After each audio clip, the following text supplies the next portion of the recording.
السلام علیکم ورحمۃ اللہ وبرکاتہ۔ کہاں پہنچے تھے ہم؟ الحمد للہ رب العالمین۔ ترجمہ کیا ہے؟ تمام تعریف اللہ کے لیے ہے جو تمام جہانوں کا پروردگار ہے۔ اس کے بعد الرحمن الرحیم،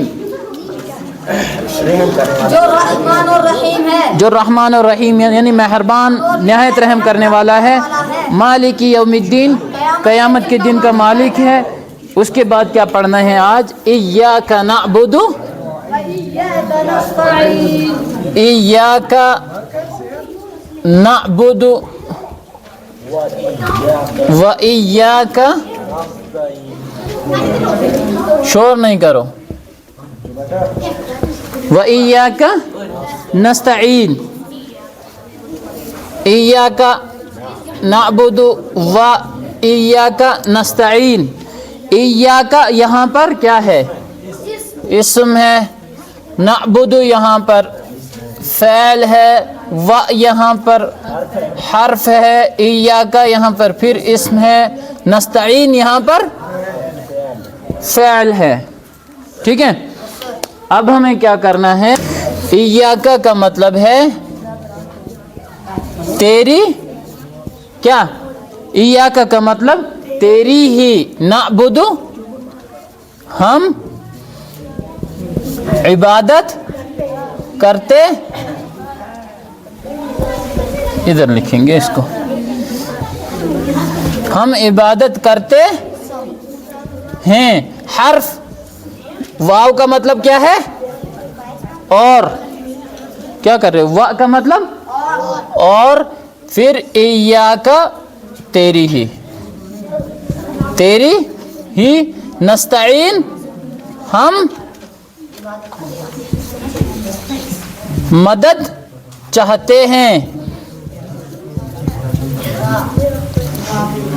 تمام الفاظ کے معنی دیکھ لو۔ ایاک تیری ہی، نعبد ہم عبادت کرتے ہیں، فعل ہے، و حرف ہے اس کا مطلب ہے اور، ایاک اسم ہے اس کا مطلب ہے تیری ہی، نستعین فعل ہے مطلب کیا ہے؟ ہم مدد چاہتے ہیں، ہم مدد چاہتے ہیں، طلب کرتے ہیں، مانگتے ہیں، جو بھی کرو۔ ٹھیک ہے، ایاک کا مطلب کیا ہے؟ تیری ہی، نعبد ہم عبادت کرتے ہیں۔ دیکھو، ایک جملہ ہے ہم تیری عبادت کرتے ہیں، دوسرا جملہ ہے ہم تیری ہی عبادت کرتے ہیں۔ دونوں میں کیا فرق ہے؟ ہم تیری، اگر ہم کہیں گے ہم تیری عبادت کرتے ہیں تو اس کا مطلب کہ کسی اور کی بھی کرتے ہیں عبادت۔ تو یہاں کیا ہے؟ ایاک، یہاں پر وہ دوسرے لوگوں کی عبادت ختم، کیا؟ ہم تیرے علاوہ کسی کی عبادت نہیں کرتے ہیں، ایاک تیری ہی عبادت، کیا؟ تیری ہی عبادت کرتے ہیں۔ تو یہ ایاک سے ترجمہ نکلتا ہے، کیا؟ ایاک تیری ہی، نعبد ہم عبادت کرتے ہیں، و اور ایاک اور تیری ہی، نستعین ہم مدد چاہتے ہیں۔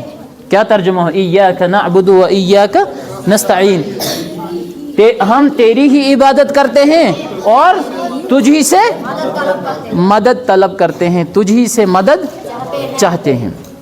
اب دیکھو، ایک مسلمان دنیا کے اندر صرف اللہ ہی سے مدد طلب کرتا ہے، کیا؟ اللہ ہی سے سب کچھ مانگتا ہے۔ اللہ کے رسول صلی اللہ علیہ وسلم نے فرمایا کہ تم ہر چیز اللہ سے مانگو، یہاں تک کہ اگر جوتے کا تسمہ بھی تم سے غائب ہو جائے، کیا؟ یہاں تک کہ اگر جوتے کا تسمہ بھی تمہیں تلاش کرنا ہو، غائب ہو جائے تم سے، تو تم اللہ سے مانگو۔ اس کا مطلب کیا ہے کہ ہر چھوٹی سی چھوٹی چیز اللہ سے مانگنی ہے۔ کیوں؟ کیونکہ دیکھو، حقیقی معنوں میں اگر دنیا کے اندر اور آخرت کے اندر کوئی کارساز ہے، یعنی آپ کا کام، میرا کام، پوری دنیا والوں کا کام اگر حقیقت میں کوئی بنانے والا ہے، وہ کیا ہے؟ اللہ ہے۔ مدد کرنے والا حقیقت میں صرف اللہ ہے۔